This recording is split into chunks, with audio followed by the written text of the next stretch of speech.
While I was risking my life in the battlefield in Afghanistan, my wife was living like a queen with her boyfriend using my combat pay. Huge mistake.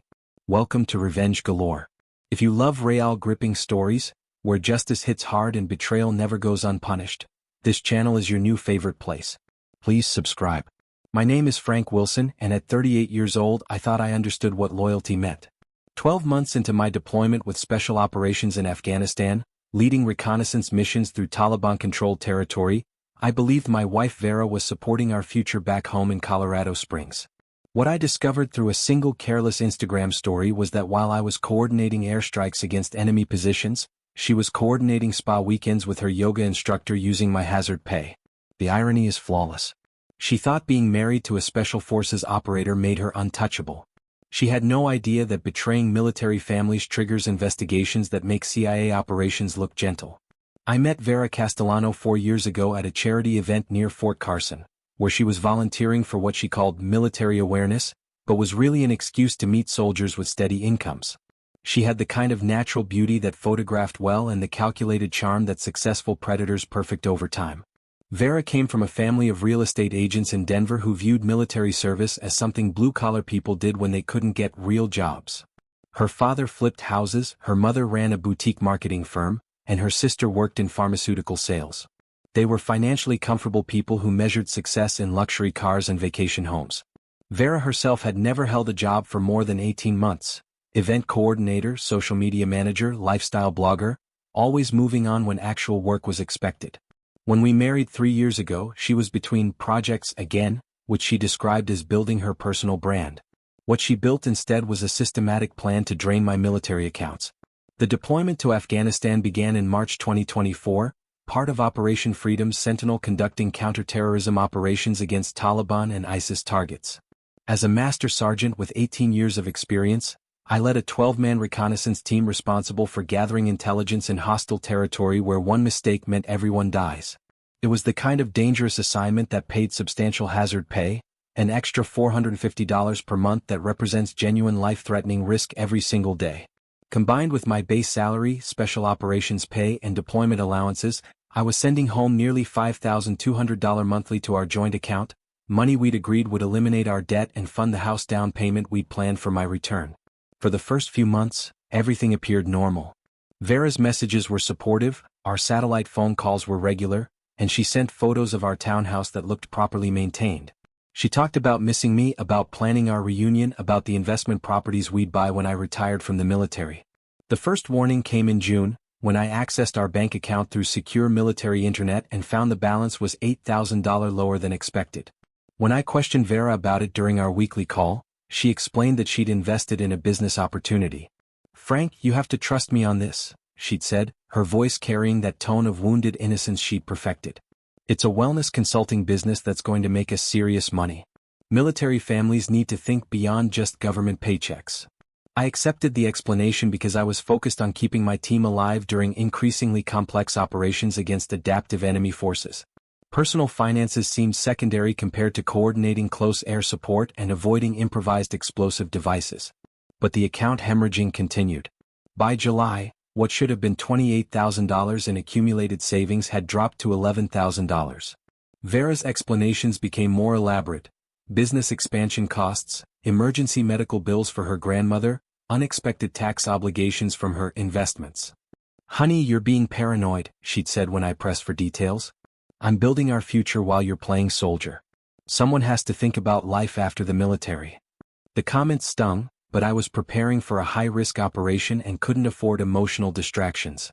The revelation came on August 20th, when I was reviewing intelligence reports in our forward operating base and decided to check social media during a brief communication window. Vera's Instagram story showed her at a luxury resort in Aspen, posting videos of herself getting couples massage treatments. But she wasn't alone. In the background of one video, I caught a glimpse of a man's hands, tanned, well-manicured, wearing an expensive watch I'd never seen before. The timestamp showed the video was recorded while I was conducting a night raid against the Taliban weapons cache. My hands remained steady as I screenshotted everything, but my mind was calculating possibilities with the same analytical precision I brought to mission planning. I scrolled through her recent posts with new eyes. Designer workout clothes that cost more than my soldiers made in a week. Expensive restaurants with carefully cropped photos that hid her dining companion. Jewelry purchases that exceeded our entire monthly budget. But the photo that confirmed my suspicions was buried in her highlights from the previous week. Vera and a lean man with perfectly styled hair, both wearing matching yoga gear outside what looked like an upscale wellness center. She was looking at him with the expression of someone who'd found exactly what she'd been searching for. I recognized him immediately, Donald Gray, the yoga instructor who'd been messaging Vera about private sessions for months. That night, I used my secure communications privileges to contact our bank's military liaison office. The conversation that followed made me understand why my grandmother always said that betrayal cuts deeper than enemy bullets. $1,400 at a luxury spa resort. $2,200 for a weekend retreat in Vail. $850 at a high-end boutique. $1,600 for something called Elevated Wellness Solutions, which I quickly identified as Donald's premium yoga and lifestyle coaching business. Every transaction had been made while I was risking my life in active combat operations, spending money I'd earned by hunting terrorists through mountain caves and abandoned villages. But the discovery that made my blood turn cold was hidden in the fine print of recent statements. Credit card applications in both our names that I'd never authorized. A $22,000 personal loan that had been approved using forged documents claiming I was stationed domestically and personally guaranteeing the debt. Vera hadn't just been spending my combat pay, she'd been systematically defrauding military financial institutions using my special operations clearance and deployment status as credibility. The next morning, I contacted Major Janet Rodriguez, the JAG legal officer assigned to our special operations unit.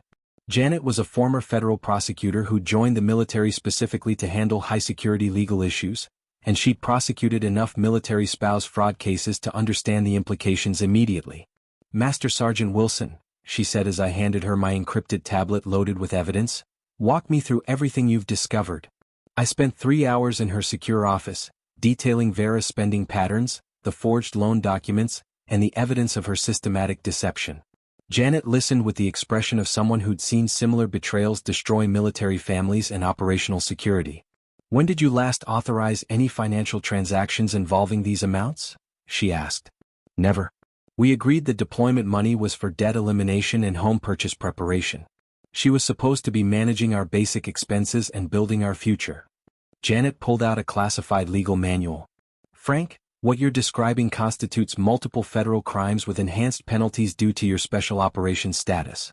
Identity theft, military spouse fraud, and potentially espionage-related charges if she's compromised your security clearance. Espionage charges? Using forged documents with your special operations credentials to obtain financial benefits creates national security implications. The clearance verification process exists to prevent exactly this kind of exploitation. She activated her secure communication system. I'm contacting Lieutenant Colonel Blake Harrison in military financial crimes. He handles cases where special operations families are specifically targeted. Within hours, I was speaking with Harrison, a career military investigator who'd built his reputation prosecuting sophisticated fraud operations that targeted high-clearance service members. Master Sergeant Wilson, he said via encrypted video conference, I've reviewed your preliminary evidence. This extends far beyond marital infidelity into systematic fraud targeting special operations personnel. How sophisticated are we talking about? The forged loan documents required insider knowledge of military verification procedures. The timing of transactions suggests detailed understanding of special operations pay schedules. Most concerning, the use of your security clearance information suggests possible intelligence gathering. Harrison leaned closer to his camera. Here's what concerns me most. Your wife's boyfriend operates a business that specifically markets to military spouses. We need to determine if this is a targeted operation against special operations families. You think this is organized? The evidence suggests systematic planning with specific knowledge of military financial systems. We're going to investigate this as a potential counterintelligence operation targeting special operations personnel and their families. The investigation moved with military efficiency and federal resources that civilian criminals never anticipate. Within 10 days, Harrison's team had identified patterns that transformed my personal betrayal into a national security case. Frank, Harrison called me with an update that made everything worse and better simultaneously. Your wife's boyfriend isn't just stealing your money, he's been systematically targeting special operations families across multiple bases. I was in the Tactical Operations Center, surrounded by classified equipment and mission-critical communications. Explain that. Donald Gray runs what he calls Military Family Wellness Services, but it's actually a sophisticated fraud operation. He specifically recruits military spouses whose husbands have high-security clearances and are deployed to dangerous locations. Harrison's voice carried the satisfaction of a hunter who'd found his prey. We've identified 7 other special operations families who've been victimized using identical techniques. Your case broke open an organized crime ring targeting our most sensitive military personnel. 7 other families? Rangers, SEALs, Special Forces, Delta Force, all deployed to active combat zones while their wives were systematically defrauded. Total estimated theft exceeds $340,000. The scope of the operation was staggering. This wasn't a romance that led to financial problems, it was an organized attack on American special operations capabilities. What's our response? I asked. Federal counterintelligence investigation with full Justice Department support. Your wife and her boyfriend are about to discover that targeting special operations families triggers responses they can't imagine. 3 weeks later, I received the call that confirmed justice was coming. Frank, this is Agent Rebecca Santos with the FBI's Counterintelligence Division, came the voice through my secure satellite phone. We've been working with Lieutenant Colonel Harrison on your case. Are you somewhere completely secure? I was in my team's classified briefing room, surrounded by operational security protocols and signal encryption. Completely secure, Agent Santos. Outstanding.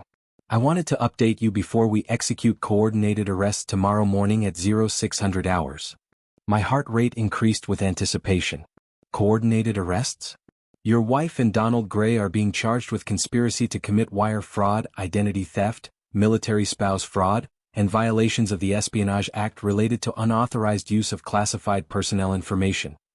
Agent Santos continued, we've documented $387,000 in fraudulent transactions across 8 military families, including sophisticated identity theft operations and systematic exploitation of special operations security procedures. Agent Santos, how organized was this operation? Extremely.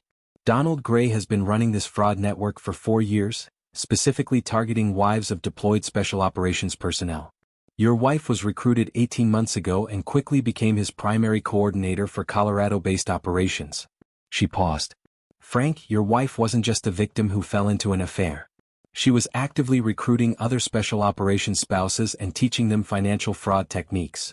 The betrayal felt deeper each time I learned new details, but so did my satisfaction that justice was finally coming.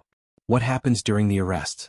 Simultaneous federal raids at their residence, his business location, and 3 other addresses associated with the fraud network. We expect to take down the entire Colorado Springs operation and prevent expansion to other military installations. Agent Santos's voice carried professional determination. This investigation has been a priority for both FBI and military counterintelligence. When civilians systematically target our special operations families, we respond with overwhelming force. The arrests happened at 0600 Mountain Time, which was 14:30 in Afghanistan. I was preparing for a reconnaissance mission when Harrison called with results that exceeded my expectations. Both primary subjects in federal custody, he reported with barely contained satisfaction. Vera was arrested at the luxury apartment she shares with Donald. She immediately demanded a lawyer and claimed she was a victim of manipulation. And Donald? More interesting. He resisted arrest and had to be physically subdued. When agents searched his business, they found detailed files on over 30 military families, including security clearance levels, deployment schedules, and financial profiles. Harrison's voice carried grim satisfaction.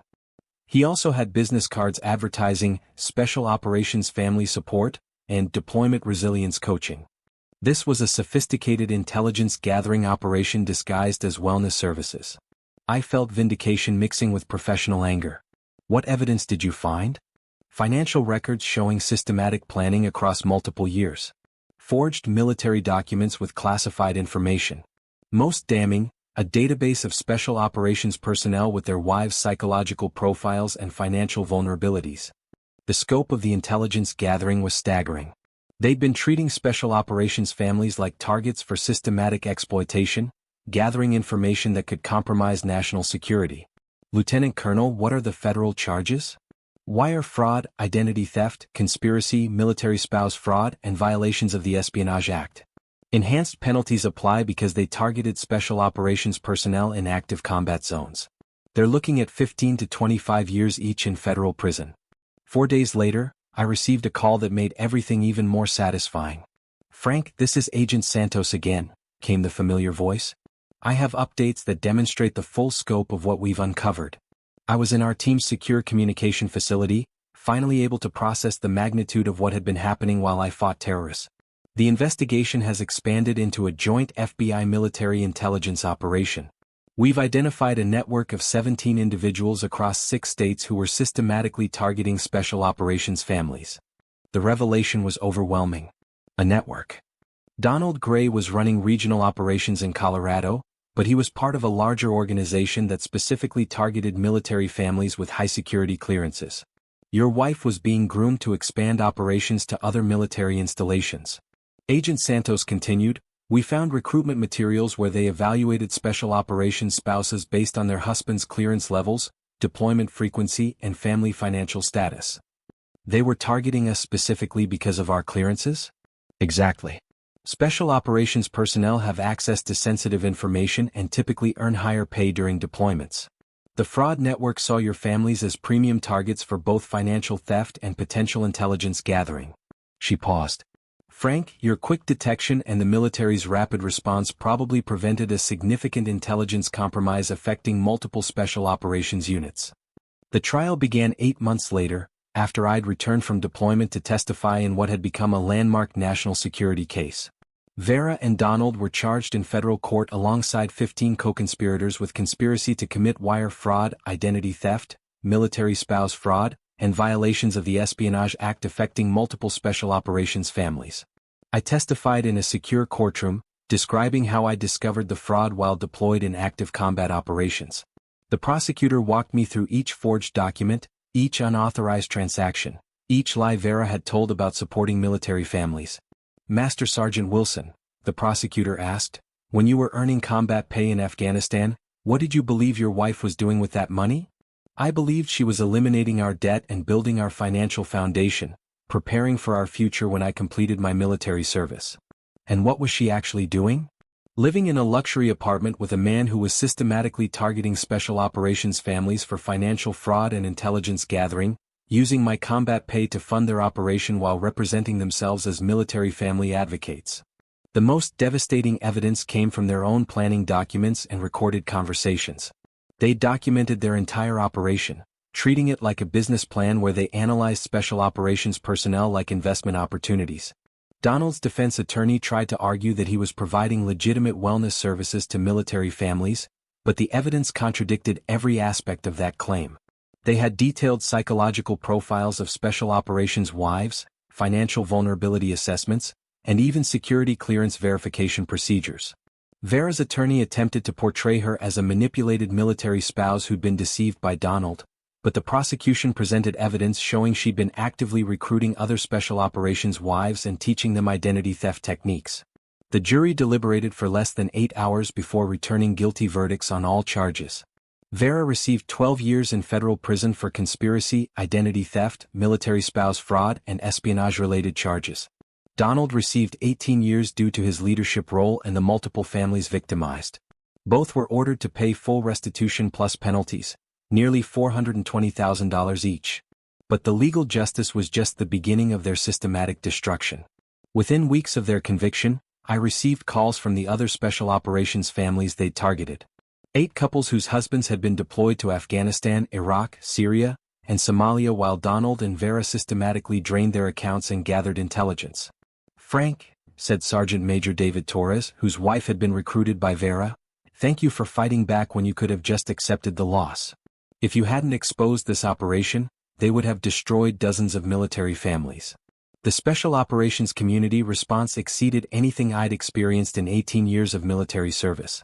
My unit commander, Colonel Patricia Hawthorne, personally commended me for exceptional conduct in exposing threats to special operations security and exemplifying the highest standards of military professionalism. "Master Sergeant Wilson," she said during the classified ceremony, Your actions have protected countless special operations families and prevented a significant intelligence compromise. The Army Special Operations Command is proud of your courage both in combat and in defending our community. The commendation led to selection for Sergeant Major promotion and assignment to the Special Operations Command Headquarters, where I now coordinate security protocols protecting military families from similar threats. But the most satisfying consequence was watching Vera and Donald's lives completely collapse under federal investigation. Vera's family, who'd initially supported her claims of being manipulated, cut off all contact after learning the full scope of her intelligence gathering and systematic targeting of military families. Her mother sent me a formal letter apologizing for her daughter's betrayal of national security and expressing shame at her actions. Donald's wellness business was permanently shut down by federal regulators, and his certifications were revoked by every professional organization. His business faced dozens of lawsuits from other clients who'd been defrauded, and his name became synonymous with military family exploitation. Most importantly, both were placed on federal monitoring systems that would prevent them from accessing military installations or targeting military families ever again. 2 years after their conviction, I married Lieutenant Colonel Maria Santos. Agent Santos had left the FBI to join the Army's counterintelligence division. Maria understood special operations life, respected the sacrifices we make, and shared the values of honor and service that Vera had never comprehended. Our wedding took place at the Fort Bragg Special Operations Chapel, surrounded by military families who'd become brothers and sisters rather than targets for exploitation. Colonel Hawthorne officiated, and several of the families Vera and Donald had victimized attended to celebrate my new beginning. "Frank," Maria said during our first dance, "thank you for showing me what special operations integrity really means." As we danced, I reflected on how Vera's betrayal had ultimately led to a stronger life built on authentic military values and genuine service. 1 year later, I received my final communication from Vera, a letter from federal prison that revealed her true character. "Frank, I want you to know that I don't regret targeting military families. Special operations personnel think they're better than everyone else because you have clearances and dangerous jobs.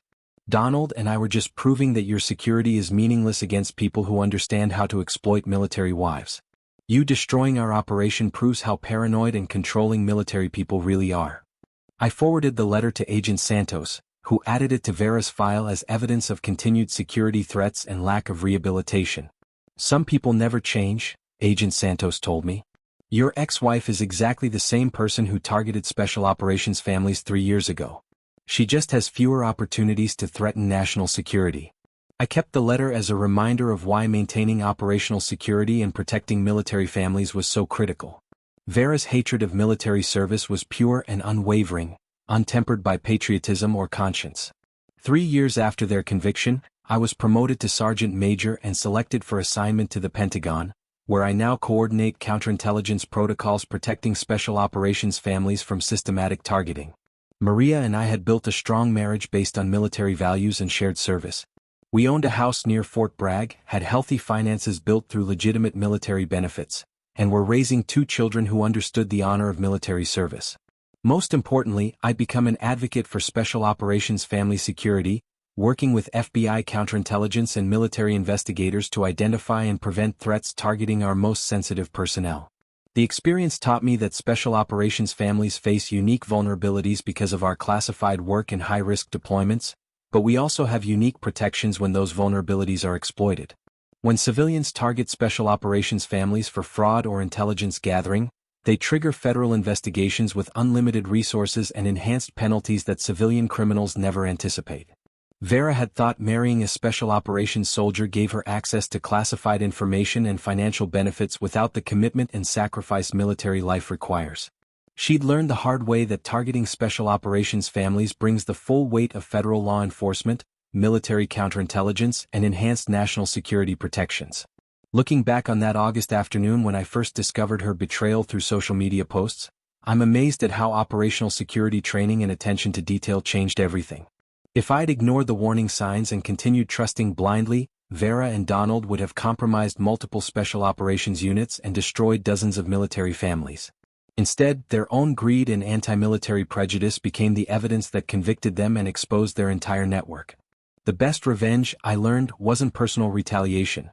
It was using special operations resources and federal counterintelligence capabilities to protect all military families from systematic exploitation. Vera had spent months planning to steal my combat pay and compromise my security clearance, but in the end, her systematic operation became the foundation of her systematic destruction. The special operations training that taught me to identify threats and respond with overwhelming force had served me well in recognizing and defeating civilian betrayal. Sometimes justice comes through the legal system, sometimes through karma, and sometimes through the simple reality that targeting those who defend America triggers consequences that enemies of our nation never see coming. Have you ever experienced betrayal while serving in high-risk military positions? Have you seen military families targeted for fraud or intelligence gathering? How do you think we can better protect special operations families from systematic exploitation? Share your thoughts in the comments below. If you enjoyed this story of how military justice crushed civilian betrayal and stolen valor got its ultimate comeuppance, make sure to like this video and subscribe to Revenge Galore for more stories where karma strikes back and no act of betrayal goes unanswered.